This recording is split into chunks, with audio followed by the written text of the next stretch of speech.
So it's like 95 out, and we just got back from our neighbor's house who wanted us to staple a fence to another fence with a power staple gun. And it's like 120 out there, so we decided to wait till 5 o'clock. So that led me to one thing led to another. So I started to tell my friend Bart about all the things that I did when I was driving people around. So the most memorable one was I had to go pick this guy up, and he had they had two dogs, and so I couldn't shut the motor off to the bus because I needed to run the lift. So the dogs would always go under the bus, and I don't know why they would go under the motor part, and the diesel's clanging and banging, and so I put them on, and we were friends. Oh wait, it's running out of juice. I gotta rejuice Amundo. Okay, folks, wait, we're rejuicing. Oh, we're having problems rejuicing.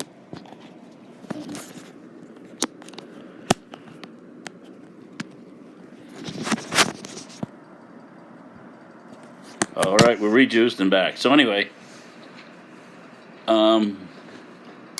that might be better. No, not really. So the guy's dogs would go under the bus all the time. So clanging and banging, and this one time, this had been going on for like a year with the dogs going under the bus. I put it in reverse, one beep out of the reverse alert, and then the dogs. So I'm like, what the hell is going on? So I said to this guy, should I check? He goes, yeah.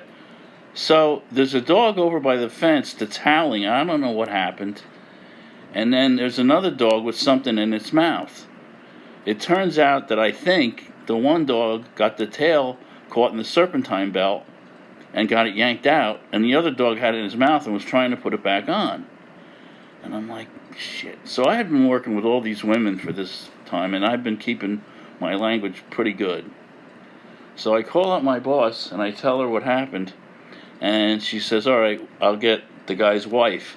So I thought she had me on hold, and I'm looking at this whole situation. I'm like, motherfucking dogs. And I hear her on the phone go, that was the first time I let one slide like that. So we had all sorts of incidents, knocking over people's mailboxes, knocking over people's lampposts, because you had to make these turns in really tight areas. So this one poor guy, he was on the bus and he shit his pants, right? So I'm getting him out of the bus, and his shit dropping out of his pants everywhere, and walking him into the place, and the shit's dropping out. And so one of the nurses knew she took care of him, but there's all this shit on the floor, and the CNAs they're ew. I don't have a problem with shit. I got a problem with puke, but not shit. So I had my big welding gloves on because you could really turn the cranks on the wheelchairs and make them really, really tight. So I just got a bunch of paper towels and started cleaning it up. And as I'm cleaning it up, they're all like, ew. And I start saying, oh, look at the consistency of this. This really has nice consistency. Ew, how can you do that? Uh-oh. Color commentator threw a box of Kleenex at me. It's getting ugly here, folks. It's getting very, very ugly. So She still likes you. Oh, thank you. So one guy every day would get naked and try to run out of the building. I'd have to stop him. One guy would go into one bathroom and he'd make everybody think that he's in that bathroom, and then go in the other bathroom and whack off. And then I was going down a country road, and this guy's standing out there with a rifle, and I stop, and he informs me that I'm getting dust on his tomato plants. I said, okay, I'll go a tad slower then. You know, you're getting dust on my tomato plants. I'm like, okay. Never mind, that's right. Oh my golly. So much stuff happened there.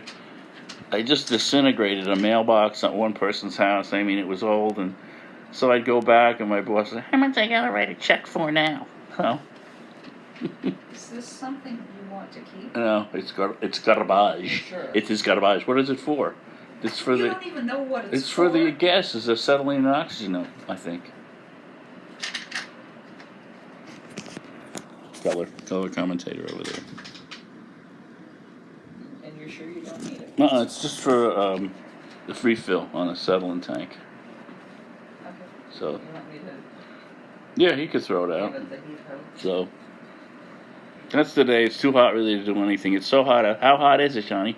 Well, we're stealing hubcaps on Santa Monica Boulevard using oven mitts. Ba-bum-bum. We need to get some food for Kitty. She's outside, huh? She wanted to go out. That's what all that meowing was about. There's plenty of food out there. Oh, is there? Uh-huh, yeah. Where is it? It's an icebox. Okay. Yeah. So the kitty is outside now patrolling. She's on. It must be on. She's doing the day shift this week, huh? Got the big evil eye on that one. Look at it. So we're having a lot of fun here on the Group W bench. That's where they put you. May or may not be moral enough to join the army, burn women and kids' villages, and all that kind of good stuff. Rest an officer's name, any other thing pertaining to and about the crime, mother stabbing, father raping, so forth and so on. So back to the buses. This guy Larry was in the bus when it was freezing morning, and I had all the buses plugged up. So, and I didn't think anybody was out there. So the extension cord froze, and so now I'm like trying to get the extension cord unplugged from the bus, and I used a little bit too much English. And the cord split apart so fast and tagged me right here and split it. And I'm out there in the parking lot, motherfucker. I look up at Larry and he's like, he's dying laughing. Wait a second, I'll be back. I gotta feed the kitty.